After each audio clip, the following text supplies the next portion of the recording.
নমস্কার বন্ধুরা, Swapna kitchen family ব্লগে তোমাদের সবাইকে স্বাগত জানাই। বন্ধুরা, তোমরা কেমন আছো? আশা করি তোমরা ভালো আছো। আমিও খুব ভালো আছি। একদম সকাল থেকে আজকে ব্লগটা শুরু করলাম। আর সকালে দেখো তোমাদের দাদা ভাইয়ের কাণ্ড, পাউরুটি নিয়ে বসে পড়েছে। আজকে নাকি অন্য রকমের কোনো জলখাবারই খাবে না, পাউরুটি তার সাথে একটু মেয়োনি মাখিয়ে নিচ্ছে, আর তার সঙ্গে হচ্ছে চা। এই হচ্ছে আমাদের সকালের জলখাবার। তো সকাল সকাল ঘুম থেকে উঠেই আজকে বলে দিয়েছে যে আজকে জলখাবারের কিছু বানাবে না।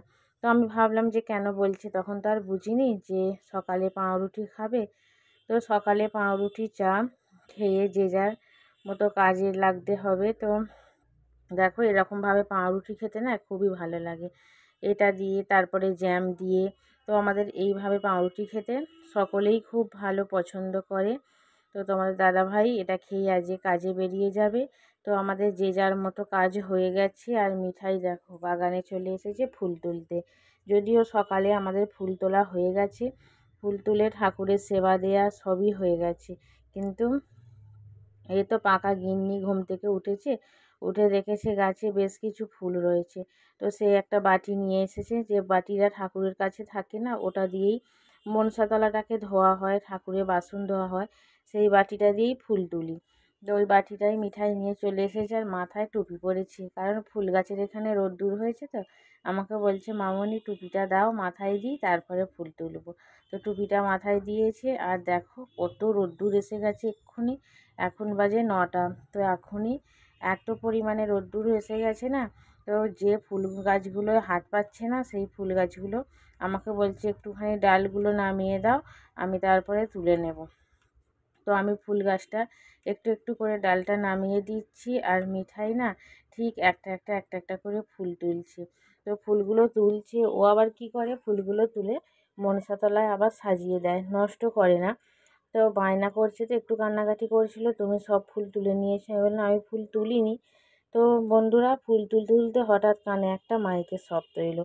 তো বাগান থেকেই ছুটে বেরোলাম, দেখলাম এখানে লকেট যাচ্ছে। তো ওকে একটু দেখা হয়ে গেল, আর হাতে যেহেতু ছিল যে ভিডিও করছিলাম, মিঠাই ফুল তুলছে, তো সেই হিসাবে লকেটকেও একটু ভিডিও করা হয়ে গেল। তারপরে ফুল তুলে এসে লকেটকে দেখে এসে মিঠাই দেখো এখানে বসে বসে ফুটি খাচ্ছে। তো ও না এটা খেতে খুব পছন্দ করে। আগের দিনে স্বাগত মিঠাই আমরা সকলেই গেছিলাম বাপের বাড়ি। তো সেখান থেকে স্বাগত আসেনি, পরদিন সকালে এসেছে। তো দাদুন স্বাগতকে মিঠাইকে দুজনকেই দুটো ফুটি কিনে দিয়েছে। তো সেই ফুটিটাই স্বাগত নিয়ে এসেছে, সেটা নিয়ে এখন বসে বসে খাচ্ছে। এখানে তোমার দাদাভাই বাজার গিয়েছিল, সেখান থেকে জ্যান্ত বাটা মাছ নিয়ে এসেছে। তো বাটা মাছগুলো যদিও এখন মরে গেছে, তো যখন কিনছিল না তখন জ্যান্ত ছিল। ওখান থেকে একটুখানি পেটটা কেটে নোংরাগুলো বের করে দিয়েছে, কিন্তু বাদ বাকি যা আঁশ আছে, এই ছোট ছোট মাছ না বাছতে অসুবিধা হয়, কিন্তু এর টেস্ট খুব ভালো। বাটা মাছ তো সর্ষে বাটা দিয়ে বাটা মাছের ঝাল না খেতে খুব ভালো লাগে গরমেতে। এরকম ছোট ছোট মাছের ঝাল কে কে পছন্দ করো অবশ্যই কমেন্ট করে জানিও। আর এখানে একটুখানি ভেজে নিচ্ছি কালারিং পাঁপড়। পাঁপড়গুলো আগের দিনে অর্ধেকটা ভেজেছিলাম, আর যে অর্ধেকটা ছিল সেই অর্ধেকটা আজকে ভেজে নিচ্ছি। তো কালারিং পাঁপড়গুলো খুব একটা খেতে ভালো নয়, আমি যে এক কালারের নিই সাদাগুলো, ওগুলোর টেস্ট বেশি ভালো। তো ভাত আমার হয়ে গেছে, এখানে পাঁপড়গুলো ভেজে নিচ্ছি। পাঁপড় ভাজার পর বাদবাকি রান্না করব। তো পাঁপড় ভেজে নিয়েছি, আর এখানে বাদবাকি রান্নাও চাপিয়ে দিচ্ছি। আর এখানে হচ্ছে বাটা মাছটা ভাজা। তো বাটা মাছটা ভাজা হয়ে গেলে তারপরে বাদবাকি যা যা রান্নার বাকি আছে সেই রান্নাগুলোকে করে নেব। তো কড়াতে অনেকটা পরিমাণে তেল ছিল, তো সেই জন্য আগে পাঁপড়গুলো ভেজে নিলাম, তারপরে মাছটা ভেজে নিচ্ছি। আর বাকি রান্না কিন্তু এই কড়াটায় করব না, অন্য কড়াতেই করব, কারণ সব রান্নায় মাছের গ্যাস হয়ে গেলে না খেতে ভালো লাগে না। তো এখানেতে রান্না হয়েছে আজকে আম দিয়ে টকের ডাল হয়েছে, তার সাথে হয়েছে পাঁপড় ভাজা, আর এখানে ডাঁটা আলু বেগুন বড়ি দিয়ে একটা তরকারি হয়েছে। আর বন্ধুরা, আগের দিনের অল্প একটু মাংস ছিল, তো অনেক রাত্রিরে বাপের বাড়ি থেকে ফিরেছিলাম, তো সেই জন্যই সেইভাবে খাওয়া হয়নি। আর স্বাগত রয়ে গিয়েছিল ওখানে, তোমার দাদাভাই আর আমি অল্প খেয়ে ঘুমিয়ে পড়েছিলাম।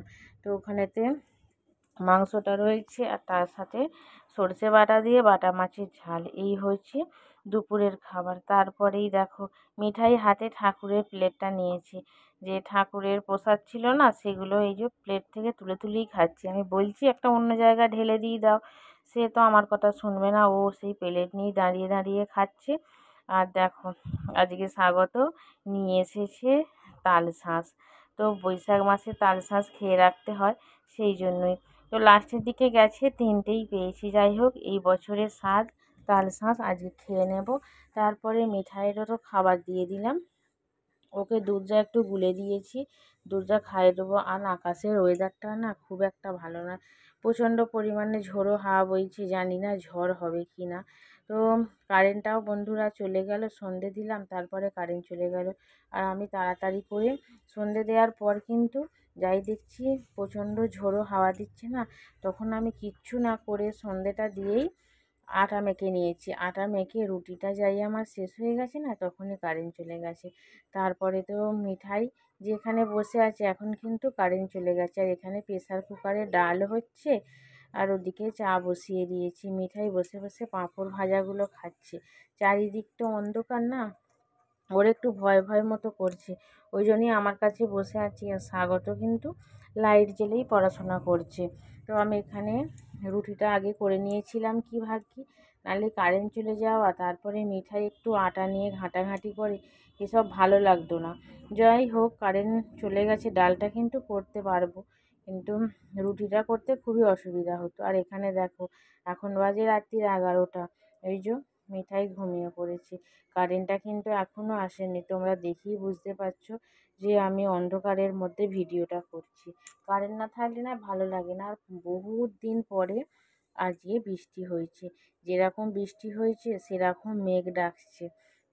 ওর দু ভাই বোনে ঘুমিয়ে পড়েছে, তোমার দাদাভাই এখনও কাজ থেকে আসেনি। আর দেখো তোমাদের ঘরে দেখাচ্ছি চারিদিকটা কীভাবে অন্ধকার। আর গাছগুলোও কিন্তু স্বস্তি পাচ্ছে, যদিও কল টেনে টেনে জল দেওয়া হোক, একটা বৃষ্টির জল অন্যরকম। তো অনেক দিন পরে বৃষ্টিও হয়েছে, মেঘও ডাকছে, তার সাথে ঝোড়ো হাওয়া দিচ্ছে। আজকে গরম বিন্দুমাত্রও নেই। কারেন্টটা নেই, একটু অসুবিধে হচ্ছে, কিন্তু গরমের জন্য কোনো রকম কষ্ট হয়নি। তো বন্ধুরা, ব্লগটা এখানেই শেষ করছি। প্রথম থেকে শেষ পর্যন্ত দেখার জন্য ধন্যবাদ।